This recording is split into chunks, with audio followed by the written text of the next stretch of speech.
सभी विद्यार्थियों का ऑनलाइन प्लेटफॉर्म पर मैं स्वागत करता हूं।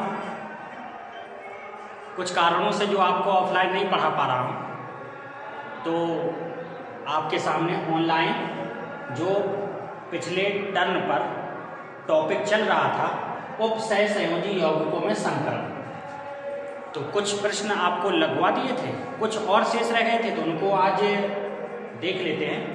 जो भी 2-3 दिन की जो भी जिस प्रकार की समस्या चल रही है, तो ऑनलाइन आप लोग समझ लीजिए। इसके बाद जब भी ऑफलाइन होगा तो आपको ग्रुप में सूचना दे दी जाएगी। ठीक, तो देखिए, संकरण निकालना सीख रहे थे। जैसे NiCO का होल फ्लोर, इस उपसय संयोजी यौगिक, इसी को कहते हैं संकर यौगिक, इसी को कहते हैं जटिल यौगिक। इसमें संकरण कैसे निकालते हैं, तो देखिए, संकरण निकालने के लिए आप जानते होंगे ये जो कोष्ठक लिखा है, बड़ा कोष्ठक, इसके अंदर जो लिखा होता है संकर, इसमें केंद्रीय धातु परमाणु या आयन होता है और साथ में क्या होता है, लिगैंड। अब ना तो इसके यहाँ कुछ लिखा हुआ है, ना तो इसके यहाँ कुछ लिखा हुआ है। इसका मतलब ये कैसा है, उदासीन। सबसे पहले इसकी ऑक्सीकरण संख्या निकालेंगे। तो जब ऑक्सीकरण संख्या आप लोग निकालेंगे, Ni की ऑक्सीकरण संख्या मान लीजिए x, जब x माने आपने तो x + 4 गुणा CO कार्बन मोनोऑक्साइड, इस पर कोई आवेश नहीं होता है, तो 0 बराबर में 0, तो x बराबर 0, ऑक्सीकरण संख्या 0 हो गया। अब निकेल का परमाणु क्रमांक, एटॉमिक नंबर, परमाणु क्रमांक 28 होता है। sp_df बनाइए, 1s2 2s2 2p6 3s2 3p6 4s2 3d8, सभी लोग बना लेते हैं। 2 2 4 6 10 2 12 6 18 2 20 और 8 28 होगा। अब ग्राउंड स्टेज, जिसको क्या बोलते हैं, प्रारंभिक अवस्था, ग्राउंड स्टेज। इसमें हमने बोला था, बताया था आपको कि बाह्य कोश जो होता है उसको बनाते हैं। तो 3D को बनाइए, तो D के कितने भाग होते हैं, 5, 1 2 3 4, 1 2 3 4 5, ये हो गया 3D। इसके बाद 4s को बनाया, तो 4s हो गया। 4p को अपने मन से बना लेते हैं, 4p को अपने मन से, क्योंकि यहाँ तो 4p लिखा नहीं है, लेकिन 4p को अपने मन से बना लेते हैं। इसलिए बना लेते हैं क्योंकि लीगैंड, ये जो लीगैंड है, ये जब लोन पेयर इसको देगा तो इसके पास इलेक्ट्रॉनों की अधिकता हो जाएगी। तो अधिकता हो जाएगी तो कहाँ रखेगा, तो आपको पता है 3D हो गया, 4s हो गया। इसके बाद कौन सा आएगा अगला, तो 4p आएगा, तो 4p को बना लिया। इसके बाद 3D में 8 इलेक्ट्रॉन है, 1 2 3 4 5 6 7 8 भर दिए। 4s में 2 इलेक्ट्रॉन है, तो 2 इलेक्ट्रॉन भर दिए। 4p तो खाली है। इसके बाद एक्साइटेड स्टेज, उत्तेजित अवस्था,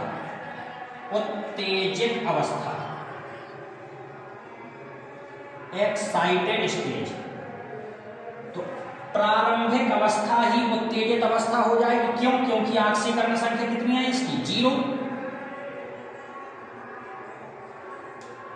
ऑक्सीकरण संख्या 0 का मतलब है एक भी इलेक्ट्रॉन नहीं निकलेंगे। जब नहीं निकलेंगे तो यही अवस्था इसकी उत्तेजित अवस्था बन जाएगी। उत्तेजित अवस्था में भी यही बना दीजिए, 1 2 3 4 5,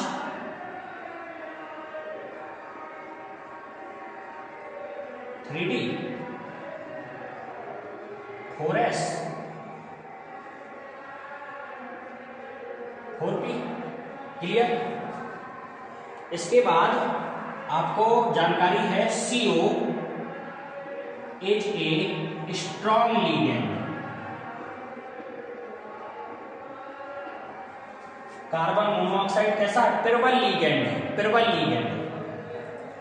अगर भूल गए हो आप, तो हमने प्रबल लीगैंड बताए थे, CO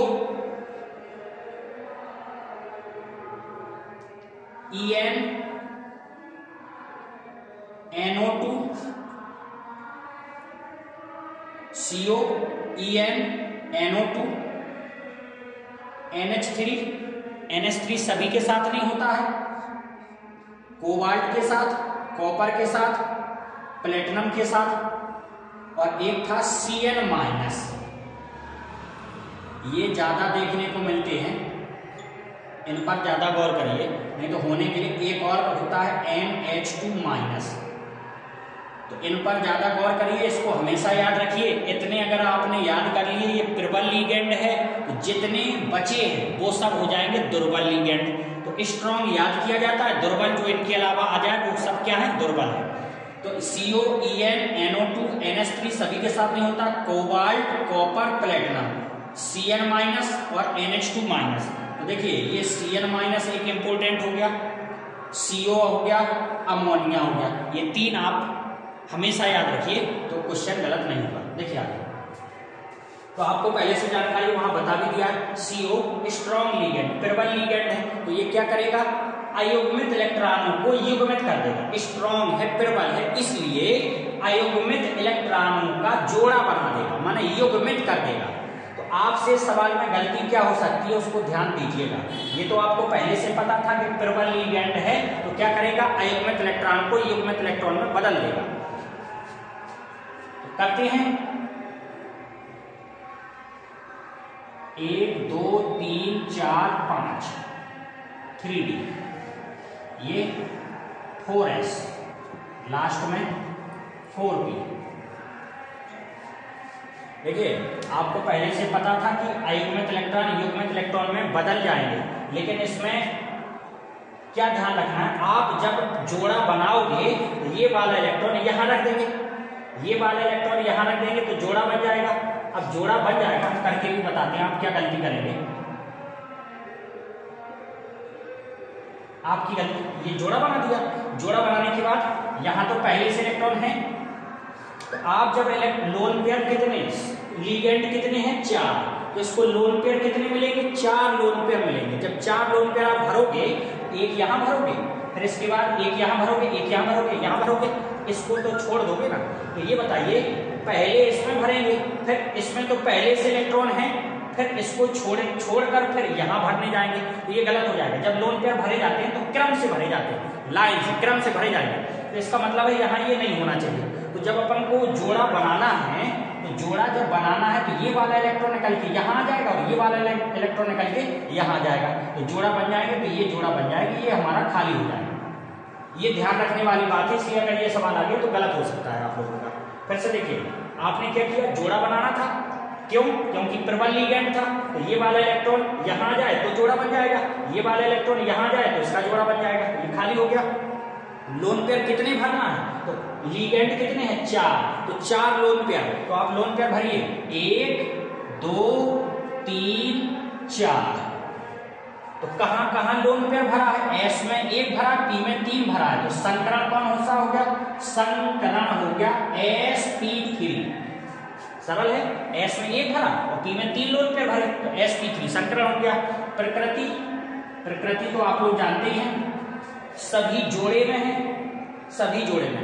हमने आपको बताया था यदि अयुग्मित इलेक्ट्रॉन हो तो अनुचुंबकी, और अयुग्मित इलेक्ट्रॉन ना हो तो प्रतिचुंबकी। तो इसमें देखिए अयुग्मित इलेक्ट्रॉन एक भी नहीं है, तो ये क्या होगा, प्रतिचुंबकीय, प्रतिचुंबकीय।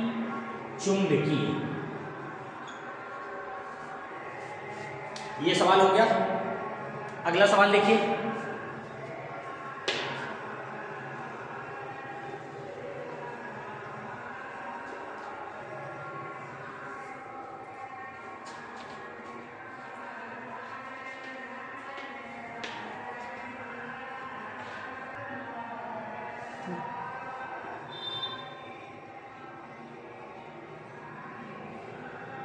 हाँ इस सवाल को देखिए, इस सवाल को देखिए, इसमें ऑक्सीकरण संख्या निकालेंगे, तो माना Ni की ऑक्सीकरण संख्या बराबर x प्लस 4 गुणा Cn क्या होता है, माइनस, तो -1 बराबर में कितना है, -2, तो माइनस के 2, x माइनस के 4 बराबर -2, x बराबर आ गया 2। मतलब निकेल की ऑक्सीकरण संख्या कितनी आ गई, 2। निखिल वैसे सवाल है जैसे पहले लगाया अभी 28 का बनाएंगे तो 1s2 2s2 2p6 3s2 3p6 4s2 3d8 कितना हो गया 2 2 4 6 10 2 12 6 18 2 20 और 8 28। हमने बताया आपको बाह्य कोश का बनाया जाता है तो बाह्य कोश तो ये हो गया। बनाते हैं इसका कौन सी अवस्था में? प्रारंभिक अवस्था। प्रारंभिक अवस्था ग्राउंड स्टेज 3D 1 2 3 4 5 क्योंकि D के कितने भाग होते हैं? 5 भाग, तो 5 भाग कर दिए। ये 3D हो गया। 4S अकेला होता है। इसके बाद ये अपने मन से बनाते हैं 4P ये बन गया। P के 3 भाग होते हैं PX PY और PZ। 3D में 8 इलेक्ट्रॉन 1 2 3 4 5 6 7 8। 4S में 2 4S में 2। अब यहाँ ऑक्सीकरण संख्या कितनी है? 2 Ni+2 कौन सी अवस्था? उत्तेजित अवस्था। उत्तेजित अवस्था इंग्लिश में एक्साइटेड स्टेज।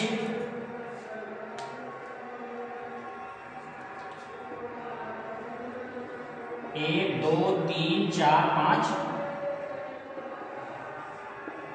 ये 4P ये 4S ये 3D।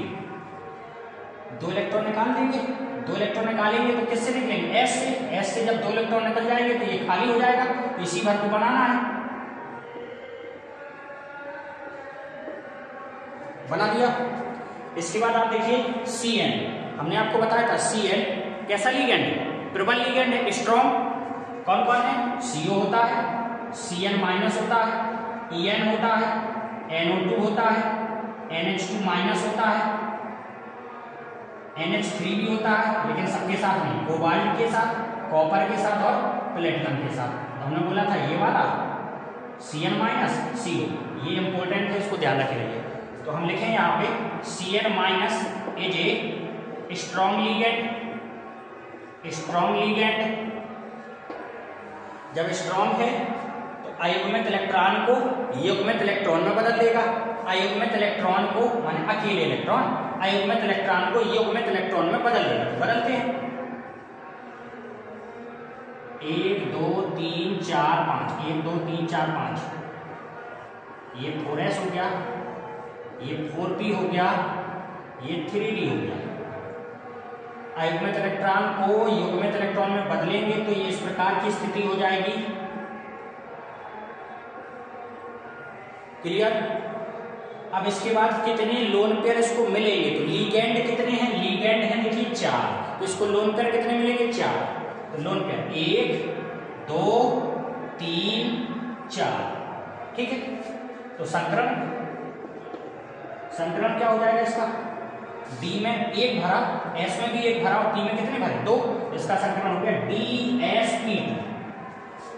DsP2 ये हो गया इसका संकलन। प्रकृति कैसी हो गई? प्रकृति तो प्रकृति में देखो सब जोड़े में है। हमने आपको बताया था अयुग्मित इलेक्ट्रॉन हो तो अनुचुंबकी और ना हो तो प्रतिचुंबकी। तो उसमें अयुग्मित इलेक्ट्रॉन नहीं है तो प्रतिचुंबकी।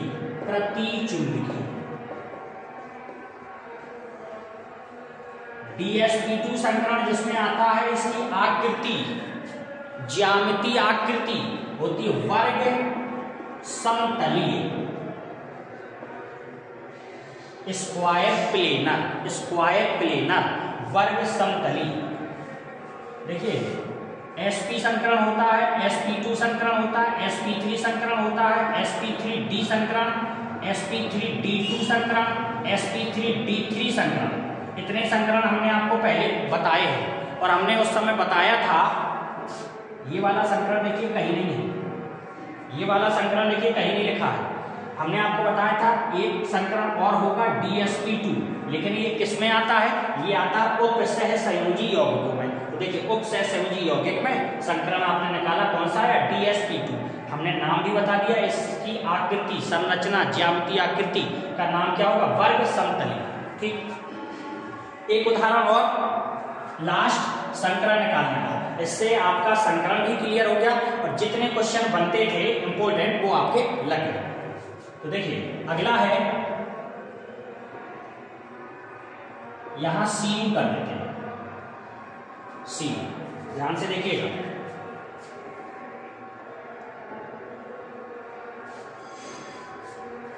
तो यहां सी की आक्सीकरण संख्या x धन 4 बड़ा -1 बराबर -2, तो x - 4 बराबर -2, x बराबर 2। आक्सीकरण संख्या 2 आ गई।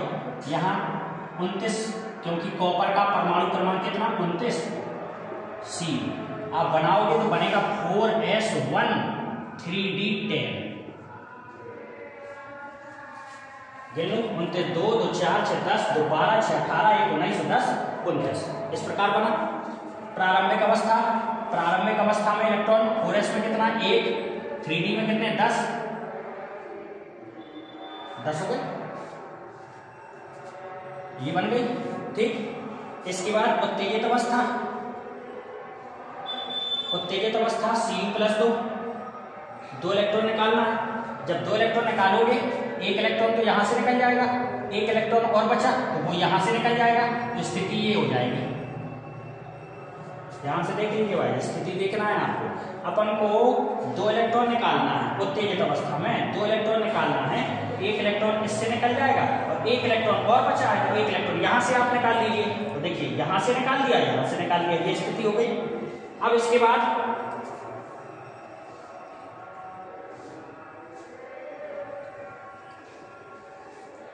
देखिए Cn प्रबल लिगेंड है, Cn is a strong ligand, प्रबल लिगेंड है। और जब प्रबल लिगेंड है तो अयुग्मित इलेक्ट्रॉन को युग्मित इलेक्ट्रॉन में बदल देगा, अयुग्मित इलेक्ट्रॉन को युग्मित इलेक्ट्रॉन में बदल देगा। क्लियर? अयुग्मित माने अकेले इलेक्ट्रॉन को, युग्मित माने जोड़ा में, अयुग्मित इलेक्ट्रॉन को युग्मित इलेक्ट्रॉन में बदल देगा। ठीक है, तो हम फिर से बनाएंगे इसको।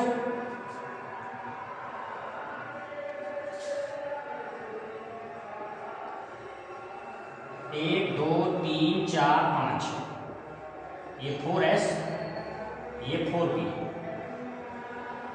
ये 3d। ध्यान से देखिएगा, आप ये बताओ, हमने बोला ये Cn- स्ट्रॉन्ग प्रबल लिगेंड है, तो अयुग्मित इलेक्ट्रॉन को युग्मित इलेक्ट्रॉन में बदल देगा। अब ये जोड़ा बनाने के लिए कहीं से इसके पास इलेक्ट्रॉन है क्या? इलेक्ट्रॉन तो है ही नहीं, तो इसका तो जोड़ा बन ही नहीं पाएगा। जब नहीं बन पाएगा, और ये चूंकि प्रबल लिगेंड है, प्रबल है, स्ट्रॉन्ग है, मजबूत है, तो कुछ ना कुछ तो करेगा, करने का प्रयास करेगा, तो जोड़ा ही बनाता है इलेक्ट्रॉन का। लेकिन इलेक्ट्रॉन का जोड़ा बनाने के लिए इसके पास एक इलेक्ट्रॉन और भी तो होना चाहिए, तब तो जोड़ा बनेगा। तो इलेक्ट्रॉन नहीं है तो जोड़ा तो नहीं बन पाएगा।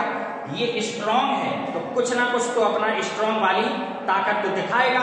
तो होता क्या है, ये वाला जो इलेक्ट्रॉन है इसको हटा देता है, और हटा देता है और ये सबसे आखिरी में चला जाता है। तो ये वाला हटा देगा और सबसे आखिरी में चला जाता है। इसलिए ये वाला उदाहरण भी इंपॉर्टेंट है आपका। फिर से सुन लीजिए, स्ट्रॉन्ग है, प्रबल है, तो अगर स्ट्रॉन्ग है तो क्या करता, अयुग्मित इलेक्ट्रॉन को युग्मित इलेक्ट्रॉन में बदल देता। लेकिन बदलने के लिए इसके अब और कहीं इलेक्ट्रॉन ही नहीं है कि जोड़ा बन जाए, तो क्या करेगा, स्ट्रॉन्ग है तो अपनी ताकत तो दिखाएगा, तो यहां से हटा के सबसे पीछे भेज देता है। तो सबसे पीछे भेज देता है, तो देखो सबसे पीछे लास्ट में भेज दिया। अब इसके बाद कितने लिगेंड हैं? 4। तो लोन पेयर कितने? 4 लोन पेयर। तो 4 लोन पेयर, ये पहले तो स्थिति बना दीजिए पहले जैसी। भाई इस इलेक्ट्रॉन को यहां भर दिया, तो ये तो ज्यों का त्यों रहेगा। ठीक है, ये तो ज्यों का त्यों रहेगा। ये वाला इलेक्ट्रॉन था तो यहां पहुंच गया। अब 4 लोन पेयर है, तो 4 लोन का 1 2 3 4 हो गया। जब 4 लोन पेयर हो गए, संकरण आप खुद देख लीजिए, डी में 1 भरा, एस में 1 भरा, पी में 2 भरे, तो DsP2। क्लियर? और हमने आपको बताया था इसकी आकृति का नाम वर्ग समतलीय। वर्ग समतलीय प्रकृति कैसी? अयुग्मित इलेक्ट्रॉन है, अयुग्मित इलेक्ट्रॉन है, तो अयुग्मित इलेक्ट्रॉन है, अयुग्मित में आता है, और अनुचुंबकीय में भी आता है। तो अयुग्मित इलेक्ट्रॉन है तो प्रकृति कैसी हो गई? अनुचुंबकीय। अनुचुंबकीय क्लियर हो गया होगा। तो संकरण इस प्रकार से निकाला जाता है और आप किसी का भी ऑब्सेसरी यौगिक पे संकरण निकालेंगे तरीका यही रहेगा, कोई भी सवाल आप लगाएंगे आपसे बन जाएगा। एक चीज और हम आपको क्लियर करते हैं तो ये पाठ आपका समाप्त हो जाएगा। क्रिस्टल फील्ड थ्योरी, क्रिस्टल क्षेत्र सिद्धांत, तो ये और रह गया है, तो समझिए।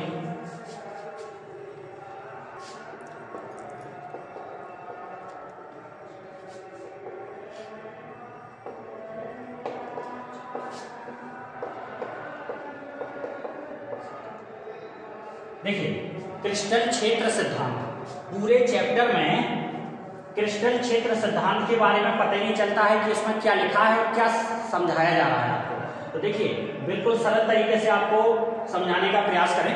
क्रिस्टल क्षेत्र सिद्धांत, इंग्लिश में क्रिस्टल फील्ड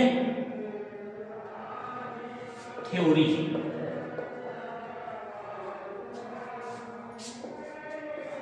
ये क्रिस्टल फील्ड थ्योरी संबंधित है उपसह संयोजी यौगिकों से, ठीक है, उपसह संयोजी यौगिकों से।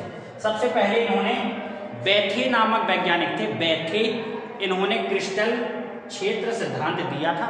फिर और वैज्ञानिक हुए, उन्होंने अलग अलग जगह अप्लाई किया। तो क्रिस्टल क्षेत्र सिद्धांत में जैसे ये उदाहरण हमने आपको लिखा, या कोई कहे यही क्यों लिखा, तो हम कहते दूसरा लिख लीजिए, K4Fe(CN6).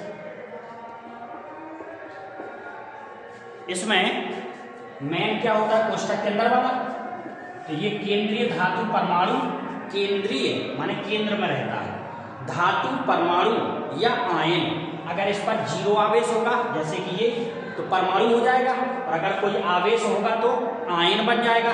तो केंद्रीय धातु परमाणु या आयन, और ये क्या होता है, लीगैंड।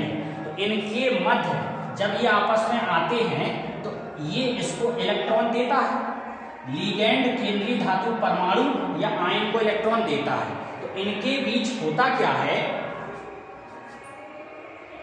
डी कक्षक अपभ्रष्ट रहता है, अपभ्रष्ट रहता है,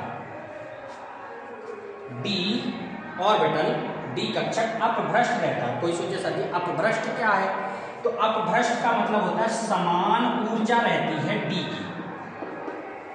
डी के कितने भाग होते हैं, वैसे 5 भाग होते हैं, 1 2 3 4 और 5। ध्यान से समझिएगा क्रिस्टल क्षेत्र सिद्धांत। तो डी के 5 भाग होते हैं, कौन कौन, D X Y, D Y Z, D Z X, D X square minus Y square और डी जेड स्क्वायर। जब ये आपस में क्रिया करते हैं, तो जब आपस में क्रिया करते हैं तो इनमें इलेक्ट्रॉनों पर प्रतिकर्षण बल इतना बढ़ जाता है कि ये टूट जाते हैं। तो टूटने के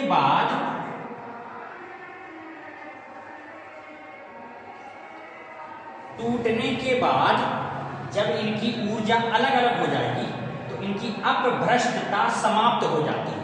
अपभ्रष्टता आप समझ गए, अपभ्रष्ट का मतलब जब तक ये डी कक्षक सब एक साथ हैं, इनकी ऊर्जा समान है तो ये आपस में जुड़े हुए हैं। जब ये लीगैंड और ये केंद्रीय धातु परमाणु आयन एक दूसरे से इलेक्ट्रॉनों का आदान प्रदान करते हैं, आदान प्रदान का मतलब ये देता है और ये लेता है, तो इलेक्ट्रॉन, तो इनमें क्या होती है, इनकी ऊर्जा अलग अलग हो जाती है। जब ऊर्जा अलग अलग हो जाती है तो ये 5 कक्षक हैं, ये टूट जाती है, और टूटने के बाद T2G और EG ये 2 भागों में बढ़ जाते हैं। T2G और EG 2 भागों में बढ़ जाते हैं। अब T2G में 3 कक्षक आती हैं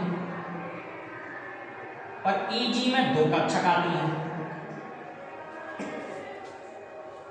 यही याद रखना, और इसी में कंफ्यूजन रहता है। ये तो आपको याद हो जाएगा, लेकिन ये पता नहीं चलता है कि किस में 3 कक्षक आएंगे, किस में 2 कक्षक आएंगे। तो देखिए ध्यान से देखिएगा, X Y, Y Z, Z X एक जैसे लग रहे हैं, तो D X Y, D Y Z, D Z X, इनकी ऊर्जा समान रहती है तो ये एक में चले जाते हैं, और इन दोनों की ऊर्जा लगभग समान रहती है तो ये एक में चले जाते हैं, D X square minus Y square और डी जेड स्क्वायर। ये EG है और ये T2G है।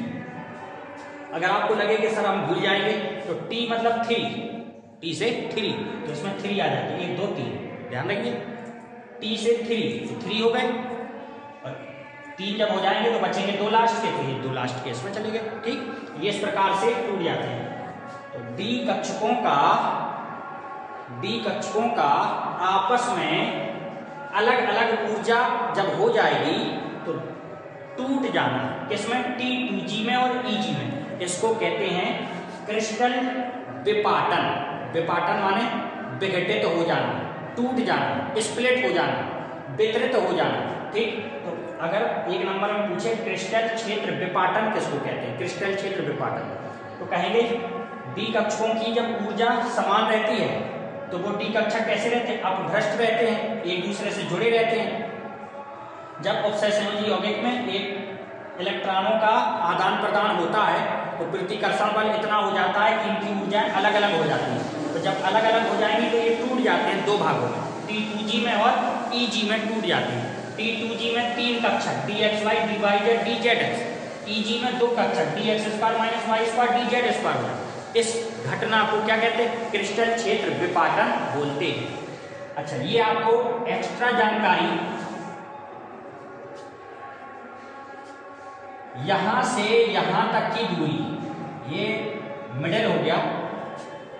जैसे आप निर्देशांक ज्यामिति पढ़ते हैं तो ये बीच का क्या हो गया, 0, ऊपर जाएंगे तो धन, नीचे जाएंगे तो ऋण। तो ऐसा इसमें देखिए, इसमें ये रहता है 0.4 और ये रहता है यहां से यहां तक 0.6। इसके बारे में पूछता नहीं है, लेकिन आगे चल के आप जब BSc वगैरह पढ़ेंगे तो उसमें अगर पूछेगा तो ये आपको हमारी बात याद रहेगी कि किस प्रकार से हमने याद किया। ये 0.4 और 0.6 वो इसलिए क्योंकि एक पढ़ते हैं चतुष्फलकीय में, चतुष्फलकीय, और एक पढ़ते हैं अष्टफलकीय में, अष्टफलकीय। इसको कहते हैं टेट्राहेड्रल और इसको कहते हैं ऑक्टाहेड्रल, टेट्राहेड्रल, और एक को कहते हैं ऑक्टाहेड्रल। ये लास्ट बचा है सिर्फ 2 मिनट का। देखिए, क्रिस्टल क्षेत्र सिद्धांत आपको समझ में आ गया होगा। ये दोनों जब आपस में जुड़ते हैं तो इलेक्ट्रॉनों के बीच प्रतिकर्षण बल बढ़ जाता है, तो ये डी कक्षक जो है वो अलग अलग हो जाते हैं, 2 भागों में टूट जाते हैं, T2G में और EG में। जब टूट जाएंगे T2G में ये 3 कक्षक आ जाते हैं और EG में ये 2 कक्षक आ जाते हैं। तो ये कौन सा सिद्धांत बोलते हैं, क्रिस्टल क्षेत्र सिद्धांत बोलते हैं। चतुष्फलकीय और अष्टफलकीय में अलग अलग होता है, ध्यान दीजिएगा। चतुष्फलकीय जो ऊपर होगा, ऐसा सिर्फ समझने के लिए, जो ऊपर होगा वो ज्यादा पावरफुल होगा, ऊपर होगा जो वो ज्यादा पावरफुल होगा, जिसका नाम है टेट्राहेड्रल। माने ये टेट्राहेड्रल, तो ये ऊपर होगा ना, टी से, ध्यान रख लो, टी से ये ऊपर होगा। तो ये हमने जो इस प्रकार से आपको ऊपर रखा, T2G और EG को नीचे रखा, बीच में ये मध्य स्थिति रखी है, तो ये कौन सी संरचना बनाई है, टेट्राहेड्रल वाली। और टेट्रा का मतलब क्या होता है, 4। तो ध्यान रख लो, T2G वाले मिडिल से, मध्य से इसकी यहां तक की ऊर्जा कितनी, 0.4, और यहां से यहां तक 0.6। कोई कह सकती है ये 0.6 कहां से आ गया। आप एक तो याद रख लो, चतुष्फलकी इंग्लिश में टेट्राहेड्रल, तो टेट्रा से टी ऊपर कौन रहेगा, टी। तो देखो टी ऊपर है, EG नीचे आ जाएगा, पहली पहचान हो गई। अब इसमें ये 0.4 और ये 0.6 फिक्स है, ये बिल्कुल। ये नीचे है तो इसको माइनस कर दो, ये ऊपर है तो प्लस कर दो, नीचे है तो माइनस, ऊपर है तो प्लस। अब ये 0.4 भी याद रहेगा, टेट्रा माने 4 है तो यहाँ।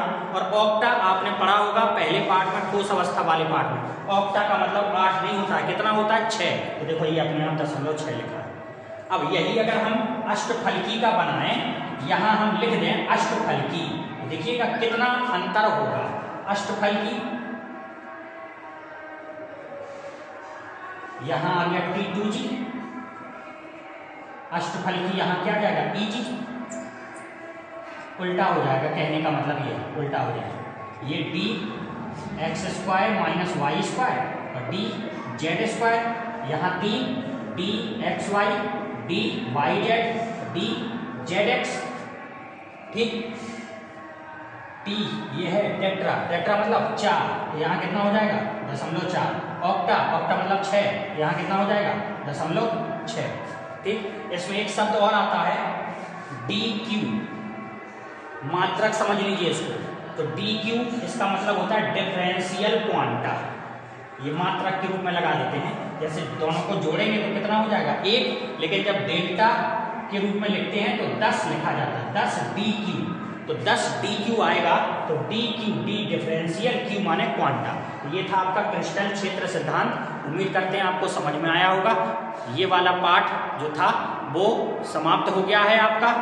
तो जब तक ये समस्या थोड़ा बहुत चल रही है तो आप इसमें कोऑपरेट करिए और समझाने का पूरा प्रयास किया है। आप लोग देखिएगा और ग्रुप में जितने विद्यार्थी हो सकें उनसे बताइएगा, ग्रुप में जुड़ जाएं। जो भी समस्या आपकी चल रही है, जब भी ऑफलाइन आप लोगों को पढ़ाएंगे तो जो भी समस्याएं होंगी लिखवाने का या जो भी, तो वो आपका दूर किया जाएगा। और बाकी अभी जो काम चल रहा है ऑनलाइन का, तो ऑनलाइन में भी आप देखिए पढ़ाने में, समझाने में कोई कमी नहीं रहेगी, आप देख सकते हैं। धन्यवाद।